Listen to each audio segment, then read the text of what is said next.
9th day of October, St. Dionysius and his companions. Athens, in Greece, was the birthplace of St. Dionysius, the great apostle of France. Already in his youth, he devoted himself with so much zeal to the study of science, especially astronomy, that he was rightly counted one of the most learned men of the city. Hence, he became one of the 12 judges or magistrates of Athens, who were called Areopagites, because they administered justice at a place named Areopagus. When, at the time of the crucifixion of Christ, a 3 hours' darkness covered the earth, Dionysius was at Heliopolis, and as he perceived that this darkness was against the course of nature, he publicly declared while contemplating it, "Either the Lord of nature is suffering, or the world is coming to an end." When, some years later, St. Paul came to Athens and announced to the inhabitants of the city the only true God and Redeemer, Jesus Christ, he was taken to the Areopagus that he might there justify his new teachings. The holy apostle did so with great energy, and when, in conclusion, he spoke of the resurrection of Christ, and at the same time said that all men would rise again from death. Some shook their heads doubtingly, others derided him, but some believed his words. Among the latter was Dionysius, who invited St. Paul into his house and after being instructed by him, was baptized. The holy apostle perceived in Dionysius great abilities for disseminating the Christian faith. Hence he instructed him most thoroughly in everything pertaining both to faith and to the practice of a Christian life, and consecrated him Bishop of Athens. Dionysius led many heathens by his sermons and virtuous example to the knowledge of Christ, and to a life worthy of their belief. At one time he made a journey to Jerusalem, as well to visit the places watered with the blood of the Savior, as also to see Mary, the mother of the Redeemer, who was still living. He afterwards related that, at the sight of her, he was so much overcome that he would have worshipped her as a goddess had not his faith taught him that there was only one God. Some years later, he appointed someone else to take his place as bishop, and went to Rome to the holy Pope Clement. Greatly rejoiced at his fervor and zeal to convert the heathen, the Pope sent him to France, to win the inhabitants of so large a country, to the sweet yoke of Christ, as those who had been sent thither by St. Peter were no longer among the living. St. Dionysius set out on his journey, accompanied by a priest named Rusticus, and by Eleutherius, a deacon, and a few other zealous men. Many say that he went first to Arles, where many had become Christians, having been converted and baptized by St. Trophimus. Here he remained for some time, to the great benefit of the faithful, to whom he gave a bishop, that they might be strengthened and still better instructed in their new faith. From Arles, the saint repaired to Paris, the capital of the land, where he preached the gospel with such energy and confirmed his words by so many miracles that the inhabitants became converted in great numbers. They broke to pieces or burned the idols they had until then worshipped, and erected several churches to the true God, one in honor of the Holy Trinity, others dedicated to the Blessed Virgin, St. Peter, St. Paul, and St. Stephen. The first stood where afterwards the church of St. Benedict was built, and where yet remain in the chapel of St. Denis the words, "In this chapel St. Dionysius invoked the Holy Trinity.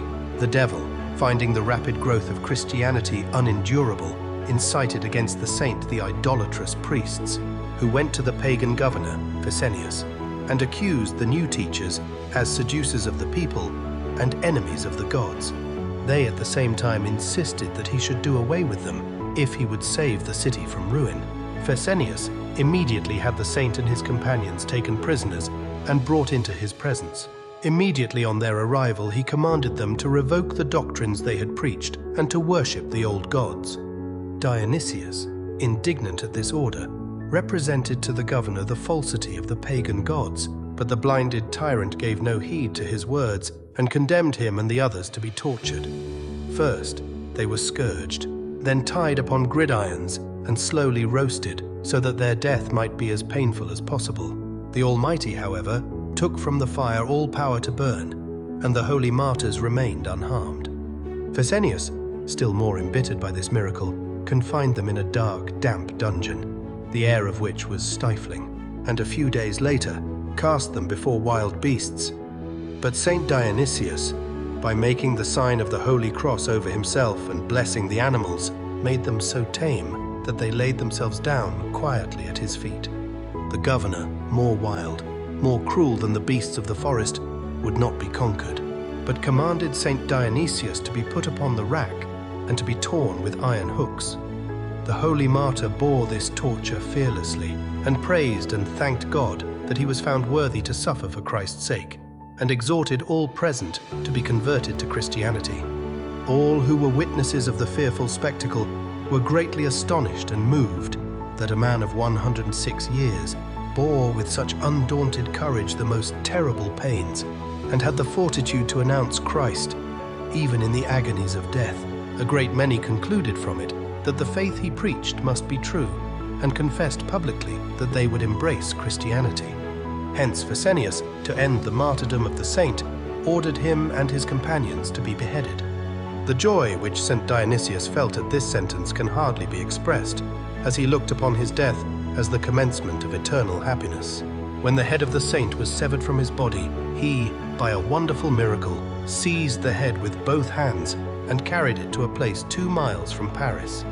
A city named after him was afterwards built on the spot in commemoration of this miracle. Catulla, a holy matron who had been converted by the saint, went to meet him and received the head, which she guarded as a precious treasure during the persecution, after which it was buried with the rest of the body with all due honors. This great miracle had so many witnesses that its truth cannot be doubted. Many of the heathens who had seen it were in consequence converted to Christianity. 3 centuries after the glorious death of St. Dionysius, St. Genevieve erected over his tomb a magnificent church, which again 2 centuries later was changed by King Dagobert into a still more splendid one, with a monastery attached to it, which in time became quite celebrated. The kings of France selected this church for their last resting place. There are still extant some learned books written by St. Dionysius, but the enemies of the church refuse to acknowledge the saint as the author of them, because he clearly proves that those ceremonies and customs which they have rejected were already used in the Catholic Church more than 1,000 years before Luther, and that the true Christians of those days believed all that Catholics now believe in regard to Holy Mass and other articles.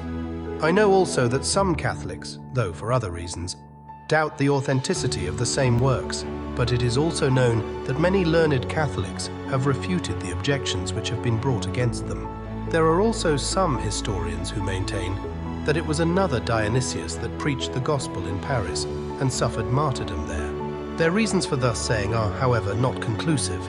Many men, renowned for their learning, give it as their conviction that the objections raised against the ancient traditions are groundless and follow, as we have done, the Roman breviary and martyrology.